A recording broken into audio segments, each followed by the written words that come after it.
یوسف علیہ السلام کے متعلق سعدی لکھتے ہیں نا کہ یوسف کے بمصر بادشاہی می کرد می گفت کے گدا بود کنان خوشتر، کہ یوسف علیہ السلام جنہوں نے مصر میں بادشاہی کی وہ کہتے ہیں کنان یعنی اپنے آبائی وطن میں کہتے ہیں ادھر کا بادشاہ ہونا اور اپنے وطن کا گدا ہونا مجھے اس شاہی سے بہتر ہے، مجھے اس شاہی سے بڑھ کر ہے۔ مصر کی تاج وری کو میں اتنا لائق نہیں کرتا جتنا میں کنان کی گداگری کو لائق کرتا ہوں۔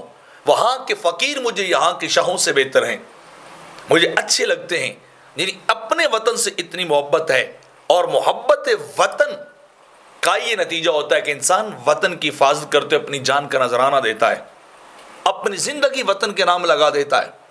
ایک دھرتی اور جگہ کو بچانے کے لیے، غیروں کے حملوں سے، غیروں کی دست برد سے بچانے کے لیے انسان کیا کرتا ہے؟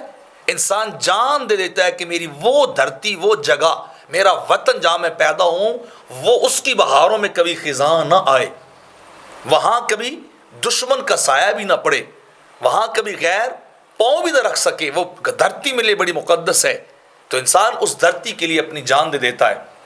تو بہرحال غیروں کی شاہیاں اپنے وطن کی گدائیوں پہ قربان کر دی جاتی ہیں۔